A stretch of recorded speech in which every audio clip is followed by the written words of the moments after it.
Morning बच्चों। आज हम आपको हिंदी में पढ़ाने जा रहे हैं हिंदी व्याकरण। हमने आपको जितना असाइनमेंट दिया था, उम्मीद करते हैं कि आप लोग कंप्लीट कर चुके होंगे। कर लिया है ना बेटा? आज हम आपको पढ़ाने जा रहे हैं केस, कारक। आपको हमने लिंग और वचन तक कंप्लीट करा दिया है, जेंडर एंड नंबर्स। अभी हम आपको पढ़ाने जा रहे हैं कारक। ठीक है बेटा, चलिए पढ़ते हैं कारक। तो बच्चों शुरू करते हैं हम कारक। कारक को मैंने बताया कि इसे केस भी कहते हैं। आज भी हम जानेंगे कि कारक क्या है, ये कितने प्रकार का होता है और कारक का हिंदी व्याकरण में क्या महत्व है। तो हम सबसे पहले जानते हैं कि कारक का अर्थ क्या है। कारक संज्ञा या सर्वनाम शब्दों के वे रूप होते हैं जिनका संबंध क्रिया से जोड़ा जाता है। जिस संज्ञा या सर्वनाम शब्द भिन्न भिन्न रूपों में किसी वाक्य में प्रयुक्त किए जाते हैं तो वही रूप कारक कहलाता है। ठीक है, हम कुछ उदाहरणों के माध्यम से आपको इसे समझाने की कोशिश करते हैं। ठीक है ना बेटा?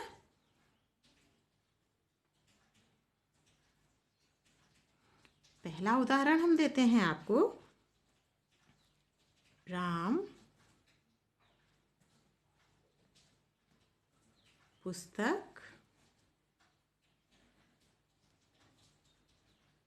पढ़ता है।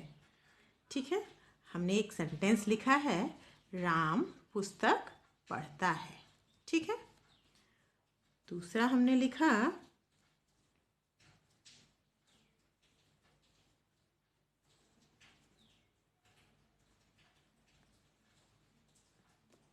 मोहन चाकू से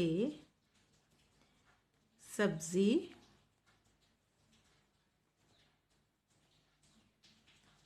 काटता है। ठीक है, मोहन चाकू से सब्जी काटता है। ठीक है, तीसरा है, सोहन अपने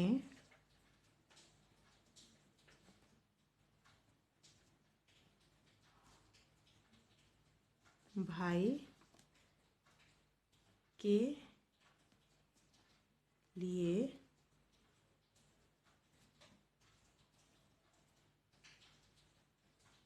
खिलौने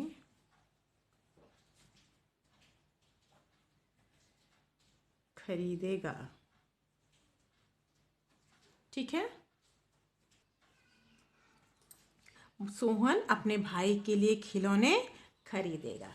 अब ध्यान दीजिएगा, इन तीनों में अलग अलग संज्ञा शब्द इस्तेमाल किए गए, भिन्न भिन्न रूपों में दिखाए गए।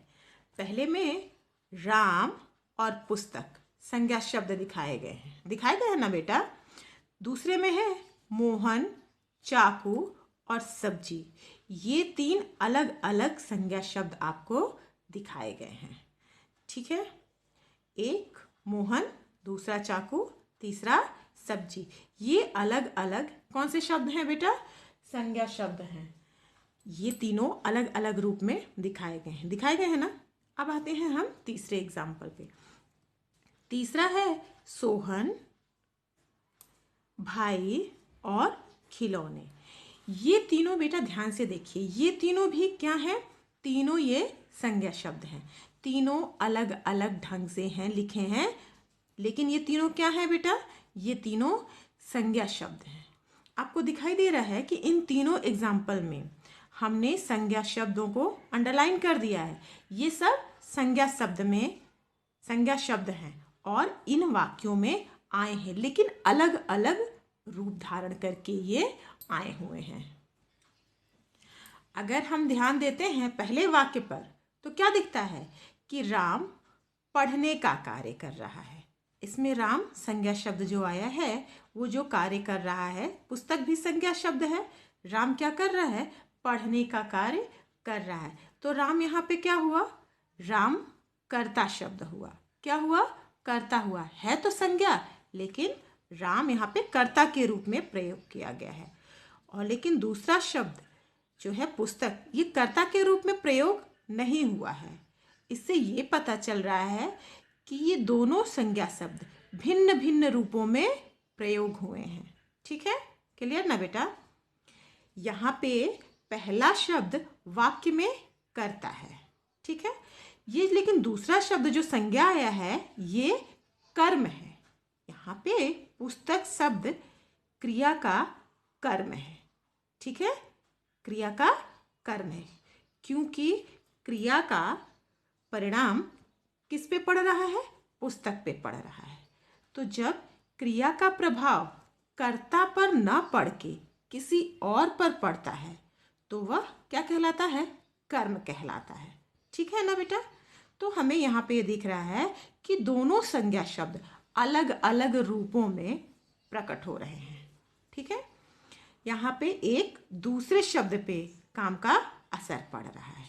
ठीक है, इसमें आप दूसरे एग्जाम्पल में देखिए 3 संज्ञा शब्द आए हैं, मोहन, चाकू और सब्जी। अगर हम ध्यान देते हैं कि पहला जो मोहन शब्द है ये भी क्या है? ये मोहन शब्द करता है। ये क्या कर रहा है कि कार्य को करने का, इसमें जो कार्य हुआ है वो करता क्या है? इसमें मोहन है। ठीक है, और माध्यम क्या है? माध्यम क्या है? चाकू है। ठीक है, और जो कार्य जो कार्य किया जा रहा है वो किस पे किया जा रहा है? इस संज्ञा शब्द के माध्यम से क्या बता रहा है कि ये संज्ञा शब्द पे कार्य किया जाना पाया जा रहा है। ठीक है, लेकिन ये कर्ता के रूप में प्रयोग किया गया है। ठीक है, दूसरा है चाकू, इसकी सहायता से क्रिया की जाती है। ठीक है, तीसरा शब्द है ये सब्जी, इस पर जो क्या हो रहा है? इसके ऊपर क्रिया का असर पड़ रहा है। क्लियर हुआ बेटा? इसमें भी पहले वाक्य की तरह जितने भी संज्ञा शब्द आए हैं वे भिन्न भिन्न रूपों में वाक्य में प्रयोग किए गए हैं। ठीक है, यहाँ पे तीनों संज्ञा शब्द एक ही कार्य नहीं किए जा रहे हैं, बल्कि इन तीनों शब्दों का अलग अलग रूप है और अलग अलग इनमें दिखाई दे रहा है कि ये तीनों अलग अलग हैं। ठीक है, तीनों 3 तरह से प्रयोग हुए हैं। तीसरा, इसमें भी दिखाई दे रहा है सोहन, भाई और खिलौने। इसमें दिखाई दे रहा है कि सोहन अपने भाई के लिए खिलौने खरीदेगा। इसमें भी 3 संज्ञा शब्द आए हैं, तीनों लेकिन अलग अलग कार्य कर रहे हैं, भिन्न भिन्न रूपों में आया है। इसमें सोहन ने जो कार्य किया है इसमें क्या? ये भाई के लिए खरीदेगा, और जो कर्म हो रहा है इसमें कर्म का प्रभाव किस पे पड़ रहा है? खिलौने पे पड़ रहा है। किस पे पड़ रहा है? खिलौने पे पड़ रहा है। तो कर्म क्या हुआ? या हम इसको ऐसे ये कह सकते हैं कि, फिर समझ लीजिए कि इसमें जो संज्ञा शब्द 3 आए हैं ये भिन्न भिन्न रूपों में आए हैं। इसमें लिख रहा है कि सोहन जो कार्य कर रहा है वो किसके लिए? जो भाई शब्द आया है ये किसके लिए कार्य कर रहा है? भाई के लिए। ठीक है, ये कार्य कर रहा है। दूसरा संज्ञा शब्द जो भाई लिखा गया है इसके लिए कार्य कर रहा है। ठीक है, और तीसरा शब्द है खिलौने, इसके ऊपर इसका परिणाम पड़ रहा है या प्रभाव पड़ रहा है। इस हिसाब से हम देखते हैं कि जब संज्ञा शब्द किसी वाक्य में भिन्न भिन्न रूपों में प्रयोग किए जाते हैं या सर्वनाम शब्द वाक्य में भिन्न भिन्न रूपों में प्रयोग किए जाते हैं तो इन संज्ञा या सर्वनाम शब्दों का संबंध वाक्य में आए क्रिया शब्द से जोड़ा जाता है तो उसे क्या कहते हैं? क्रिया से जोड़ा जाता है तो उन्हें क्या कहते हैं? कारक कहते हैं। ठीक है, ठीक है, इसको हम ऐसे डिफाइन कर सकते हैं। हम बल्कि कह सकते हैं कि कारक की परिभाषा हम ऐसे ले सकते हैं, संज्ञा या सर्वनाम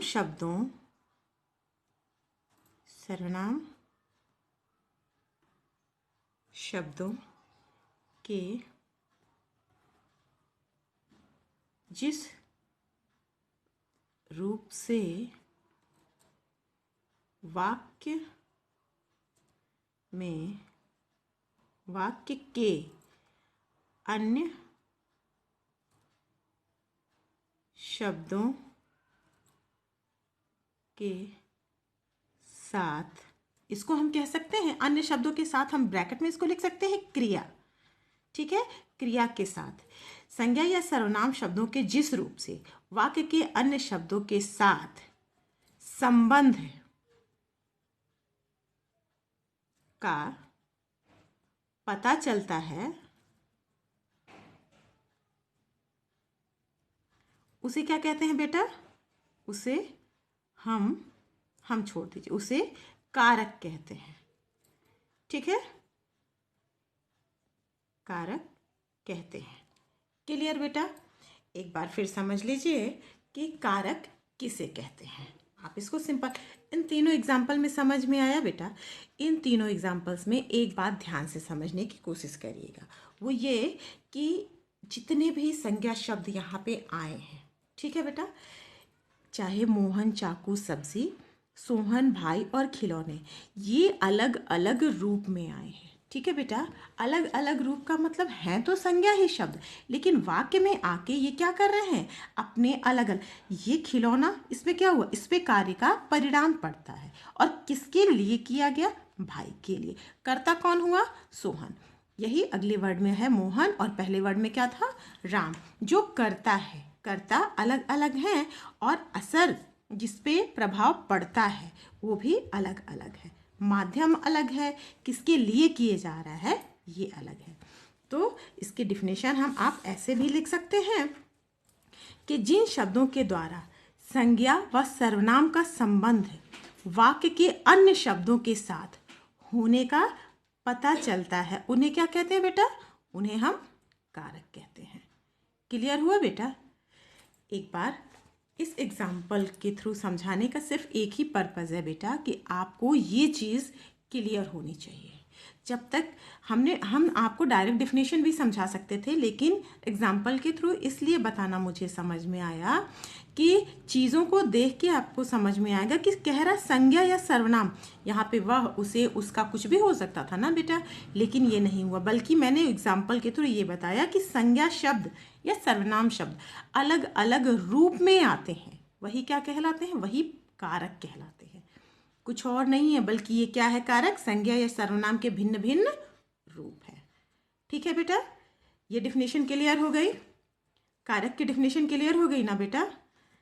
अब हम पढ़ते हैं कारक के भेद। कारक के कितने भेद होते हैं बेटा? कारक के 8 भेद होते हैं। कर्ता कारक, कर्म कारक, करण कारक, संप्रदान कारक, अपादान कारक, संबंध कारक, अधिकरण कारक और संबोधन कारक। ठीक है बेटा, ये अलग अलग 8 कारक हैं। ठीक है, आप इसको, अब इसकी हम आपको विभक्त चिन्ह, या इसको विभक्त चिन्ह के अलावा और इसको क्या कहते हैं? इसको हम परसर्ग के नाम से भी जानते हैं। हम क्या कहते हैं? कारक या फिर विभक्त चिन्ह,